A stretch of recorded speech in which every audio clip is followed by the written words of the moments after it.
दोस्तों डेजर्ट रोज एजुकेशन के online platform पर आपका स्वागत है। चलिए अपन पिछले क्लास में महाराणा प्रताप के बारे में बात किए थे। महाराणा प्रताप और अकबर के बीच में जो हल्दी घाटी का युद्ध हुआ था 1576 में, उसकी बात किए थे। ठीक है, आज थोड़ी जो हल्दी घाटी युद्ध के जो महत्व इम्पोर्टेंस रही थी उसकी भी बात कर लेंगे। ठीक है, देखिए हल्दी घाटी युद्ध के जो महत्व की बात कर लेते पहले अपन, फिर और आगे बात करेंगे जो महाराणा प्रताप की। ये हल्दी घाटी युद्ध का एक महत्व ये भी है कि साम्राज्यवादी नीति और क्षेत्रीय स्वतंत्रता के बीच का युद्ध था ये। ठीक है, हल्दी घाटी युद्ध है ना, जो साम्राज्यवादी शक्ति और क्षेत्रीय स्वतंत्रता के बीच का युद्ध था। देखिए साम्राज्यवादी नीति जो अकबर की थी, अकबर की साम्राज्यवादी नीति थी, और जो इधर अपने प्रताप की थी क्षेत्रीय स्वतंत्रता, वो अपने क्षेत्र की स्वतंत्रता के लिए लड़ रहे थे प्रताप। ठीक है, और अकबर तो भाई पूरे भारत यानी पूरे भारत को जीतना चाहता था और अपना जो साम्राज्य को बढ़ाना चाहता था। ठीक है, इसका नेक्स्ट जो इम्पोर्टेंस है, जो देखिए जो प्रताप ने अपने कम संसाधनों के साथ भी अकबर से मुकाबला किया था। ठीक है, अकबर के पास कम संसाधन थे, कम रिसोर्स थे। ठीक है, उनके पास एक छोटी रियासत थी मेवाड़, जो अकबर की तुलना में, अकबर तो पूरे भारत को जीतना चाहता था और भी बाहर भी उसके तो क्षेत्र बहुत बड़ा था। अकबर के पास धन संपत्ति भी खूब थी, और इधर प्रताप के पास एक छोटी रियासत के बलबूते भी प्रताप ने उससे लड़ाई की थी अकबर से। ठीक है, प्रताप ने कम संसाधनों के बावजूद भी अकबर से संघर्ष किया था, यह भी इसका इम्पोर्टेंस है। इससे मेवाड़ की जनता में आशा और नैतिकता का बहाव जगा था। ठीक है, प्रताप के जो साथ में जो जनता थी, मेवाड़ की जनता में आशा और नैतिकता का भाव उत्पन्न हुआ था। ठीक है, और फिर नेक्स्ट जो अपन इम्पोर्टेंस की बात करते हैं, देखिए जो हल्दी घाटी युद्ध है, तो मेवाड़ की सामान्य जनता और जनजातियों में राष्ट्रवादी भावनाओं का संचार भी किया था। ठीक है, हल्दी घाटी युद्ध था जो मेवाड़ की सामान्य जनता थी और वहाँ की जो जनजातियाँ थी, जैसे देखिए भील जनजाति महाराणा प्रताप के साथ थी।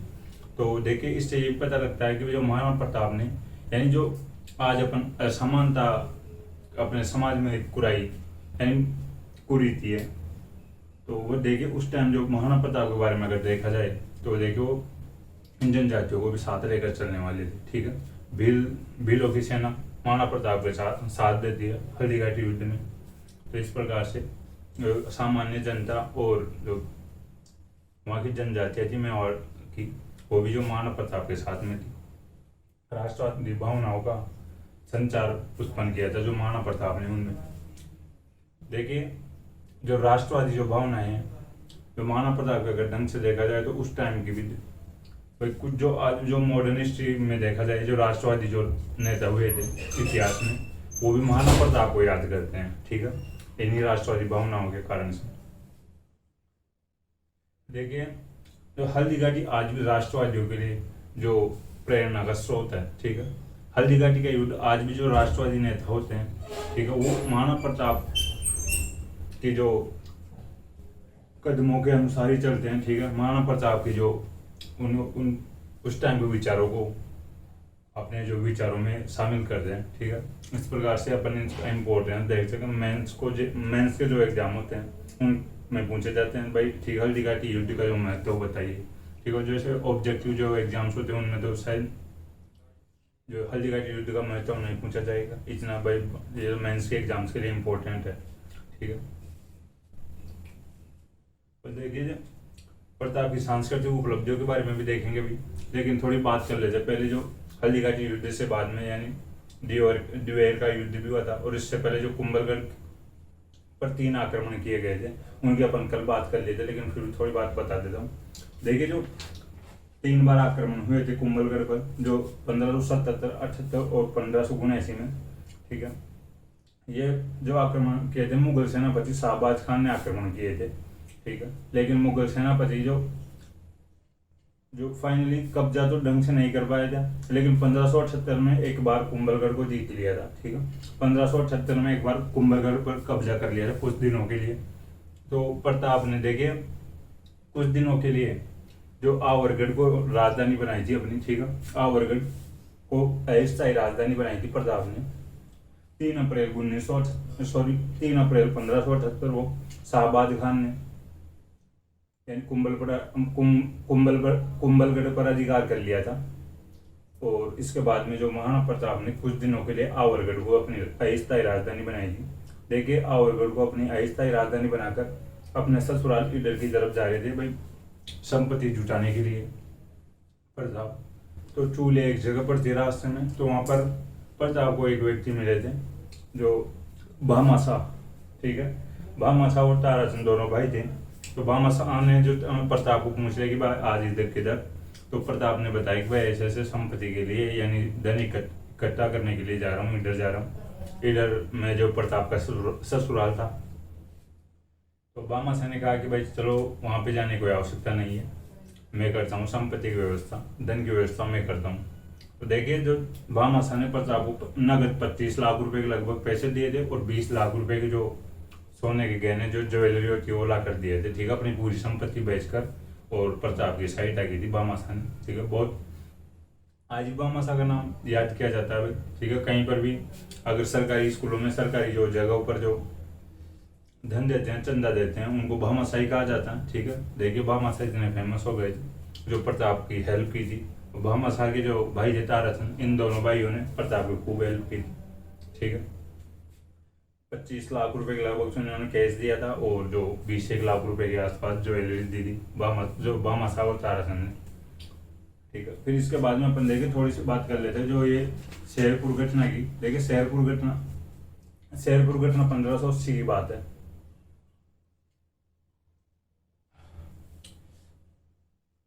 शेरपुर छाले हो रखे बहुत भयंकर। शेरपुर घटना की बात करते हैं, 1580 की बात है शेरपुर घटना।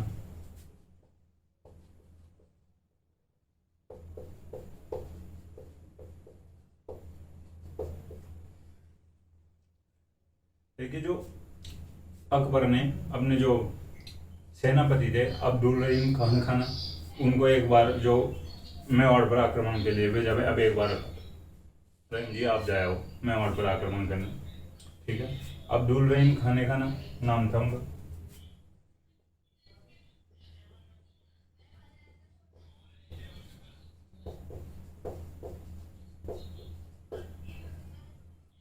अपने जो बचपन में जो छोटी क्लासों में पढ़ते हैं, रहीम जी वो जो, ठीक है, कवि थे, अब जो अकबर के दरबार में थे।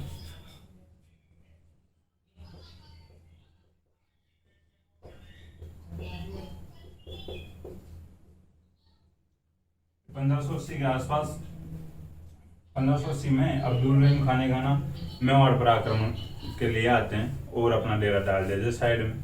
लेकिन ये देखिए, आक्रमण नहीं करते हैं, युद्ध नहीं करते। उधर प्रताप सोचता है आजकल युद्ध क्यों नहीं हो रहे अकबर की तरफ से, कैसे शांति हो रही है।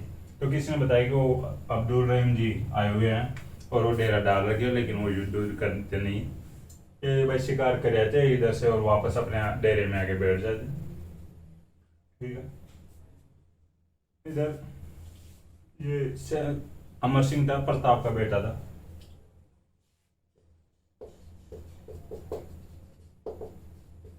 ठीक है। महाराणा प्रताप का बेटा था अमर सिंह। अमर सिंह एक दिन मॉर्निंग वॉक के लिए जा रहा था। तो इसको लगा कि ठीक है, अब्दुल रहीम जी के जो डेरे की तरफ चलते हैं। अब्दुल रहीम जी भी शिकार के लिए गए हुए थे। तो अमर सिंह के डेरे में चला जाता है, तो आवाज़ लगाता रहीम जी। तो अंदर से आवाज़ आती है महिलाओं की, भाई यहाँ पे कोई नहीं है और हम ही हैं, तो कोई तो पुरुष होगा, उनको बाहर भेजो, मुझे बातचीत करनी है, अमर सिंह बोलते हैं। तो महिलाओं ने अंदर से जवाब दिया कि भाई कोई पुरुष नहीं है और सभी पुरुष शिकार के लिए गए हुए हैं और हम यहाँ पर तो महिलाएं हैं, ठीक है। अमर सिंह को लगा कि चलो अपन महिलाओं के लिए चलते हैं। पूरी महिलाओं को अगवा करके ले आए अमर सिंह, ठीक है। इधर खुद जो मेवाड़ दरबार में आए थे अमर सिंह, जो महिलाओं को आगे आगे लेके, तो प्रताप को लगा कि भाई ये किसे लेके आ रहे हैं, कौन आ रहे थे जो महिलाएं आ रही है। तो फिर अमर सिंह ने बताया मैं ऐसे ऐसे रहीम जी की बेगमों को गिरफ्तार करके ले आया हूँ, ठीक है। तो प्रताप को ने एक तो लगाई थप्पड़ अमर सिंह के और अमर सिंह को समझाया, अरे बेवकूफ़, ऐसे अपने नहीं चलती हैं आप। वो जो मुगलों की आदत है ऐसे जो महिलाओं को उठाकर ले जाना, वापस सम्मान पूर्वक अमर जो प्रताप ने जो रहीम जी की बेगमों को वापस पहुंचाया। खुद प्रताप जाते हैं, माफ़ी मांगते हैं रहीम जी से, ठीक है। फिर रहीम जी लेके प्रताप की प्रशंसा भी करते हैं इस मामले में। भाई उधर मुगल जो उठा ले जाते थे महिलाओं को, तो इस प्रकार से रहीम जी प्रशंसा करते प्रताप की, भाई इज्जत से लौटाया वापस। तो और माफी मांगे थे प्रताप भाई इनसे, जो रहीम जी से, भाई ये ले गया गलती से, गलती होगी, माफी चाहते। ठीक है, ये घटना थी शेरपुर घटना 1580 में हुई थी। अमर सिंह जो रहीम जी की बेगमों को ले आए थे। इसके बाद दीवेर का युद्ध की बात करते हैं। देखिए दीवेर का युद्ध 1582 में हुआ था।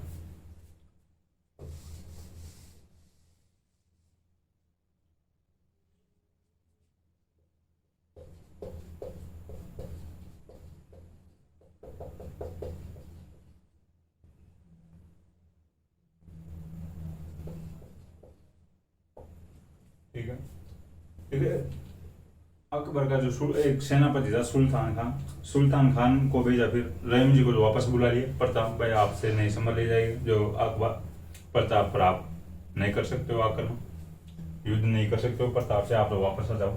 सुल्तान खान को वापस भेजते हैं प्रताप, सॉरी अकबर। सुल्तान खान अकबर का सेनापति था। सुल्तान खान 4 चौकियां बनाता है मेवाड़ में।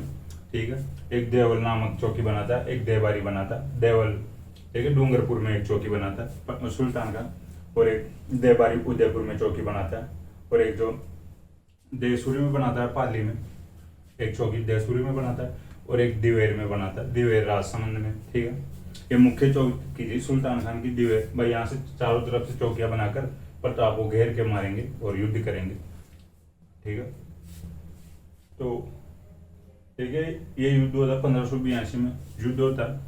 उधर जो प्रताप पहाड़ियों में चले जाते हैं। भाई इनके पास तो बड़ी सेना थी, जो सुल्तान खान के पास अकबर, और जो प्रताप के पास सेना कम थी। जो प्रताप पहाड़ियों में जाकर छिप जाता। ठीक है, अचानक जो देवर के युद्ध में सुल्तान खान पर आक्रमण करता प्रताप, इस युद्ध को जीतता, देवर के युद्ध को प्रताप जीतता। लेकिन प्रताप का जो बेटा था अमर सिंह ने सुल्तान खान को ऊपर से नीचे तक डायरेक्ट चीर दिया था, घोड़े से ही थी। ठीक है, सुल्तान खान को ऊपर वार करता है, सुल्तान खान को घोड़े से ही थी चीर दिया था अमर सिंह। इतना योद्धा बंदा था अमर सिंह। ठीक है, इधर प्रतापगढ़ और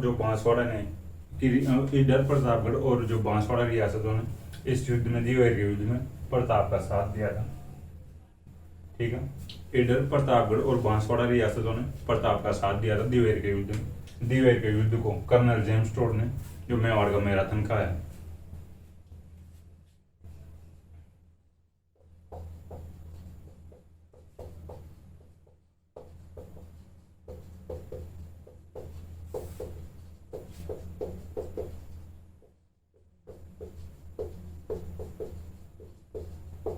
ठीक है, दिवेर के युद्ध को कर्नल जेम्स टोड ने मेवाड़ का मैराथन का है। इस युद्ध को प्रताप जीते थे और जो सुल्तान खान को मार दिया था। ठीक है, 1582 में हुआ था दिवेर का युद्ध। फिर देखिए बाद में बात करते हैं 1585 में मुगल सेनापति जो जगन्नाथ कछुआ की तरफ से फिर आक्रमण किया गया अकबर की तरफ से। जगन्नाथ कछुआ को बेर सात पर वापस एक बार 1585 में। ठीक है, जो अकबर के सेनापतियों के द्वारा तरफ से ये प्रताप पर अंतिम जो आक्रमण था 1585 में, जगन्नाथ कछुआ आक्रमण करता है, अकबर की तरफ से करता है। ठीक है,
ठीक है, 1585 में अकबर के सेनापति जगन्नाथ कछुआ ने प्रताप पर आक्रमण किया। यह आक्रमण अकबर के सेनापतियों की तरफ से प्रताप पर अंतिम आक्रमण था। ठीक है, इस समय देखिए प्रताप ने जगन्नाथ का चौहा को भगाया। देखिए कि जगन्नाथ का चौहा मांडल भीलवाड़ा की तरफ भागे थे और उधर भागते भागते इनकी मृत्यु हो गई थी। ठीक है,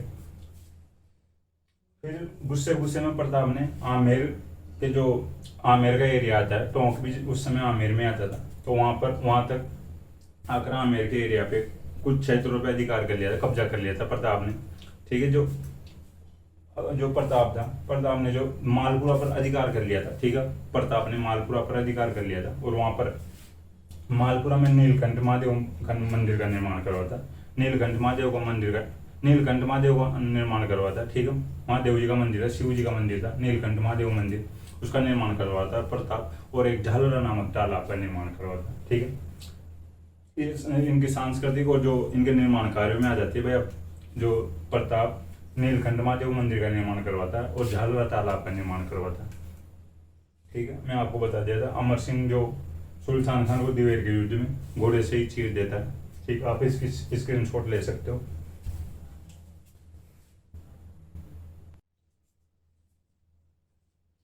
आगे बात करते हैं अपन।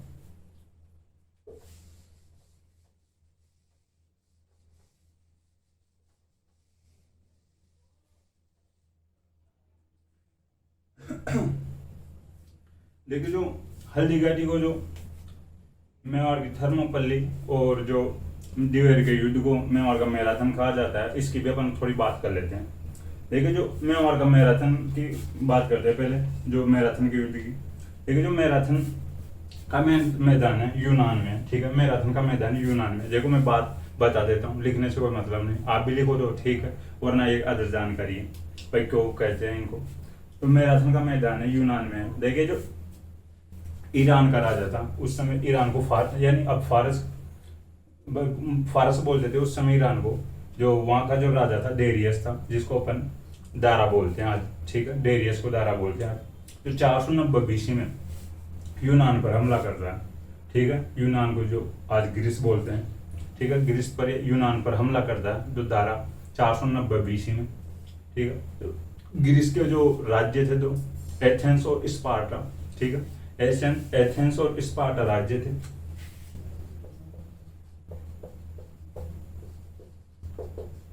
देखिए जो एथेंस वाले पढ़ने में होशियार थे, ब्रिलियंट थे, पढ़ने में थे, और ये लड़ाई करने में जो सक्षम थे। ठीक है,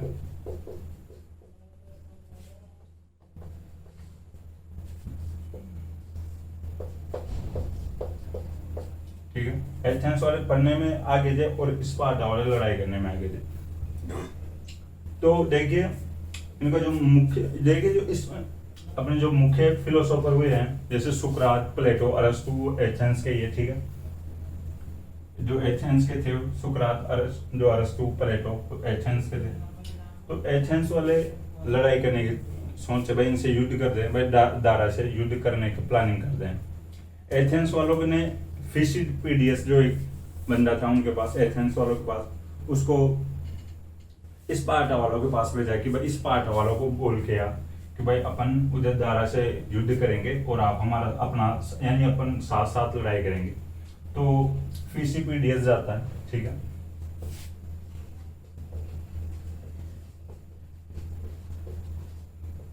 फिसिपीडियस घोड़ों से जाने की क्षमता स्पार्टा वालों के पास, लेकिन देखिए उस समय बहुत भारी बारिश की वजह से घोड़े चल नहीं पाए जल्दी, और बहुत दूर था भाई स्पार्टा एथेंस से दूर था। तो ये पैदल ही दौड़ लगा था, ये पैदल दौड़कर यानी बहुत कम टाइम में इनके पास पहुंच गया था स्पार्टा वालों के पास फिसिपीडियस। तो ये लंबी दूरी तय किया था इनके पास जाने के लिए, इसीलिए जो इनको जो इसको जब मैराथन दौड़ एक प्रकार से मैराथन दूरी तय किया था, इस वजह से भी जो आज भी जो लंबी दौड़ होती है उसको मैराथन के नाम से जाना जाता है। ठीक है, हालांकि स्पार्टा वालों ने इस युद्ध में यानी इनको मना कर दिया जब हम साथ नहीं दे सकते। ठीक है, तो फिर यही लड़े थे भाई, एथेंस वाले लड़े थे इनसे, और सेनापति था इनका एथेंस वालों का जो मिल्टिडियास। ठीक है, इनका जो सेनापति था मिल्टिडियास था।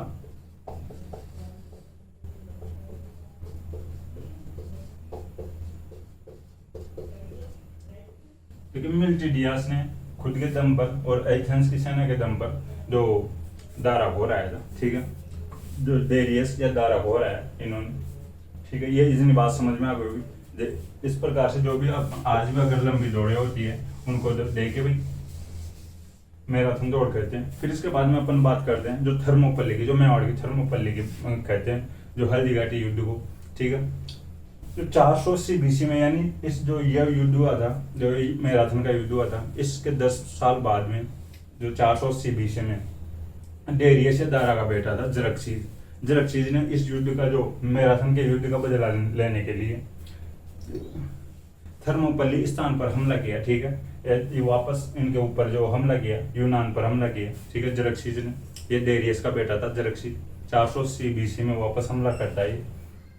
तो इस समय तो स्पार्टा वाले एथेंस वालों का साथ देते हैं, ठीक है, स्पार्टा वाले एथेंस वालों को साथ देते हैं, मिलकर लड़ते हैं, और स्पार्टा वालों ने जो जरक्सीज से लड़ देते हैं, ठीक है, जरक्सीज को हराए थे। स्पार्टा वालों की सेना लगभग 300 के आसपास थी, टोटल जो यूनान की सेना लगभग 10,000 के आसपास थी, उनमें जो स्पार्टा वालों की 300 के लगभग ही थी। फिर भी जो सेनापति था जो स्पार्टा वालों का, लियोनिडास था, ठीक है।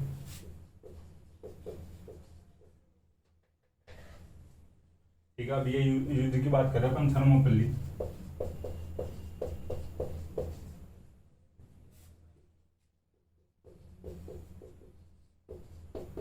इनका सेनापति था स्पार्टा वालों का लियोनिडास।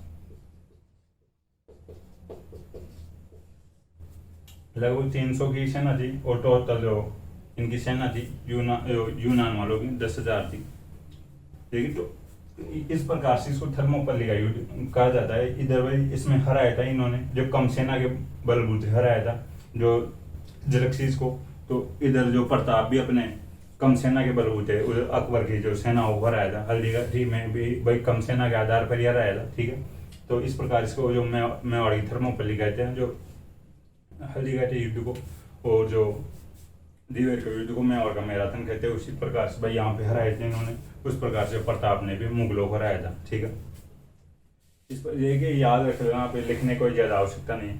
फिर बात करते हैं अपन जो महाराणा प्रताप की और जो सांस्कृतिक उपलब्धियां थी। देखिए, जो महाराणा प्रताप ने चाउंड उदयपुर को अपनी नई राजधानी बनाया था, ठीक है। महाराणा प्रताप ने चाउंड उदयपुर में पड़ दी है, इसको अपनी नई राजधानी बनाया। प्रताप ने चाउंड में महलों का निर्माण कराया और चामुंडा माता का मंदिर का निर्माण करवाया, ठीक है। तो महाराणा प्रताप ने चाउंड में महलों का निर्माण करवाया और चामुंडा माता का मंदिर का निर्माण करवाया। प्रताप ने चाउंड में मेवाड़ की चित्रकला का विकास करवाया, ठीक है। प्रताप ने चाउंड से मेवाड़ चित्रकला का विकास करवाया। वैसे देखे जो चित्रकला पहले से चलती आ रही थी मेवाड़ में, लेकिन प्रताप ने चाउंड से स्पेशली इसका डेवलपमेंट करवाया, जो चित्रकला का, ठीक है। जिसके चित्रकार जो प्रताप के टाइम में इसके चित्रकार थे नासिरुद्दीन।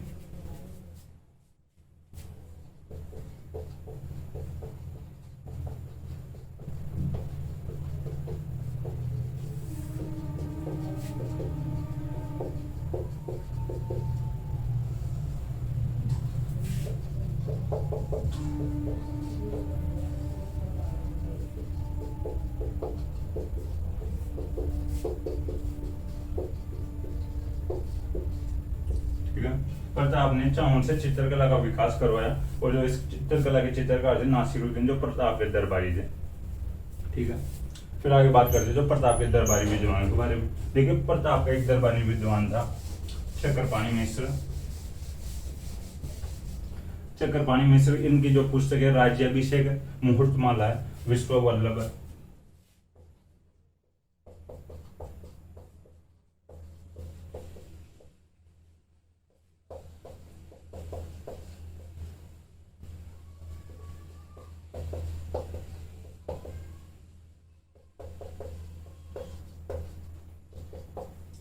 चक्रपाणि मिश्र था एक दरबारी विद्वान। इनकी एक पुस्तक है राज्याभिषेक,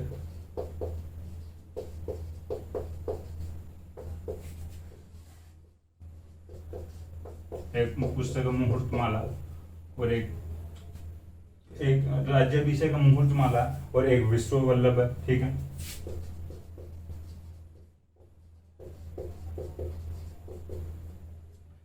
देखिए जो विश्व वल्लभ जो पुस्तक है ये इंपॉर्टेंट है, इससे उद्यान विज्ञान की जानकारी मिलती है, ठीक है, एग्रीकल्चर की जानकारी मिलती है। उस समय जो बगीचों में भी रुचि थी प्रताप की, ठीक है। मुहूर्तमाला में ज्योतिष विज्ञान की जानकारी मिलती है, ठीक है, ज्योतिष विज्ञान की। और राज्याभिषेक से मिलती है राज तिलक किस प्रकार से किया जाता है, राजाओं के तिलकों की जानकारी, राज तिलक की जो जानकारी मिलती है, ठीक है। चक्रपाणी मिश्र की जो पुस्तक है, 3 पुस्तक है, राज्य अभिषेक, मुहूर्तमाला और विश्व वल्लभ। विश्व वल्लभ इंपॉर्टेंट बुक है, इससे जो उद्यान विज्ञान की जानकारी मिलती है। फिर एक हेमरतन सूर्य भी जो प्रताप के दरबारी विद्वान थे, इन्होंने गोरा बादल की चौपाई लिखी थी, ठीक है।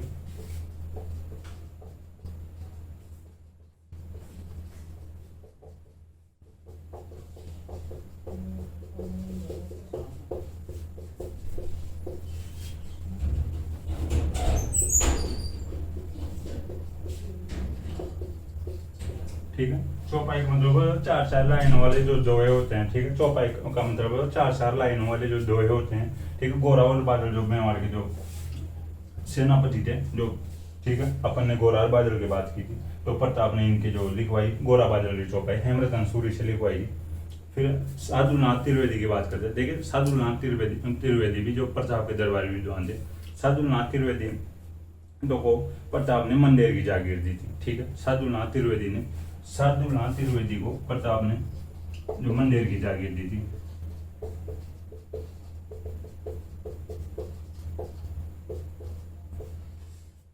ठीक है, आप लिख रहे हैं ना, साधुनाथ त्रिवेदी को प्रताप ने मंदिर की जागीर दी थी। जो ये मंदिर की जागीर देने का जो उल्लेख मिलता है अपने को 1588 का जो उदयपुर में का अभिलेख लगा हुआ है, 1588 का, उससे मिलती है, ठीक है। 1588 का उदयपुर का अभिलेख से मिलती है जानकारी, जो साधुनाथ त्रिवेदी को प्रताप मंदिर की जागीर देता है, ठीक है। अपन यहाँ तक बात कर ली। तो देखिए जो अब बात कर लेते हैं अपन, जो महाराणा प्रताप की जो मृत्यु हुई थी, निधन हुआ था, उसकी भी कर लेते हैं, ठीक है। आप इसकी स्क्रीनशॉट ले लो, जो बुक्स है इनकी इंपॉर्टेंट है, फिर बात करते हैं।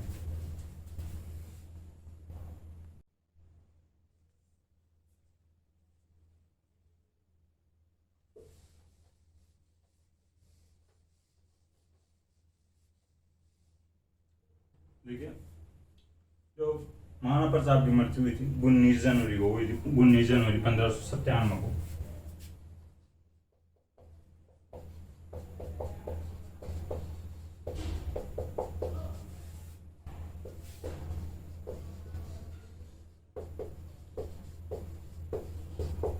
ठीक है, जो निधन हुआ था इनका 19 जनवरी 1597 को हुआ था। देखिए प्रताप एक बार धनुष खींच रहे थे, तो धनुष खींचते कोई तो बोलता है कि भाई पीछे गिर गए थे, कोई बोलता है कि भाई इनके आंतों में लग गई थी। इस प्रकार से इनके जो पीछे गिरने से भाई सिर में चोट लग गई थी, उस हिसाब से इनका जो निधन हो गया था, ठीक है। उधर जो अकबर है, इसके जो इनकी निधन का समाचार सुनता है, एक बार तो उनका भी मुंह उतर गया था भाई, ठीक है, ठीक है। अकबर को भी ये लग रहा था कि जो मेरे शत्रु था, सामने दुश्मन था, लेकिन प्रताप को वो भी बहुत योद्धा मानता था अकबर, ठीक है।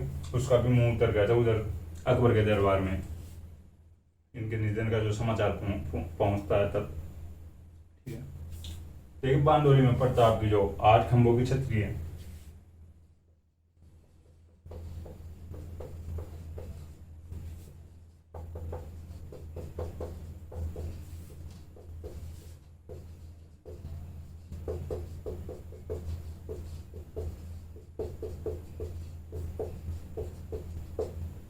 ठीक है। बांदोली में प्रताप के 8 खंभों की छतरी है। लेकिन प्रताप ने मांडलगढ़ और चित्तौड़गढ़ को छोड़कर संपूर्ण में और वापस जीत लिया था, धीरे धीरे करके वापस जीत लिया था सबको, लेकिन कुंभलगढ़ और चित्तौड़गढ़ को नहीं जीत पाया था, ठीक है भाई। आप यह जो लिख लेना, ये याद रख लेना भाई, प्रताप ने अंतिम समय तक कुंभलगढ़ और चित्तौड़गढ़ को छोड़कर संपूर्ण में और वापस जीत लिया था, ठीक है।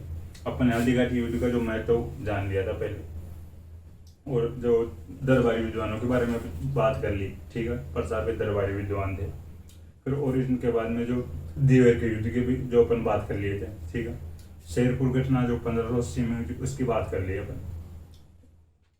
और जो कुंभलगढ़ के जो 3 आक्रमण किए गए थे, जो शहबाज खान द्वारा, उनकी भी चर्चा कर ली। और जो पिछली क्लास में अपन बात किया तो जो मेवाड़ के जो सूर्यजवाल जी घाटी के युद्ध को अन्य इतिहासकारों ने क्या क्या नाम दिया, उनकी बात कर लिए थी। ठीक है। देखिए चेतक की छतरी भी जो बनी हुई है, ठीक है, बलीचा में चेतक की छतरी बनी हुई है जो बलीचा राजसमंद में है, ठीक है।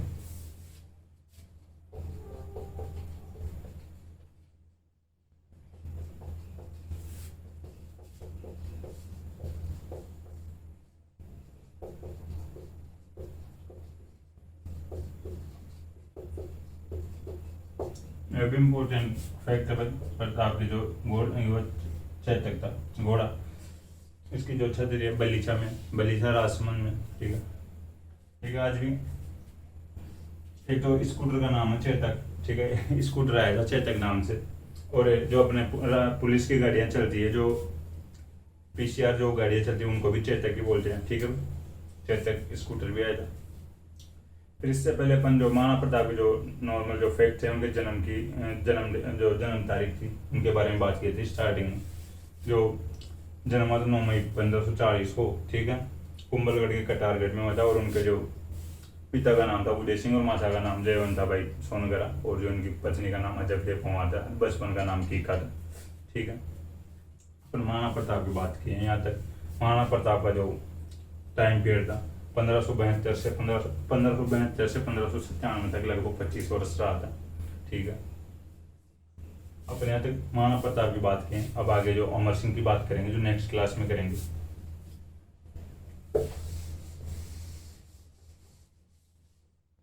चलिए दोस्तों, मुझे आशा है कि क्लास आपको पसंद आई होगी। पसंद आए हो तो लाइक करें, कमेंट करें और अपने दोस्तों के साथ शेयर करें। थैंक यू दोस्तों।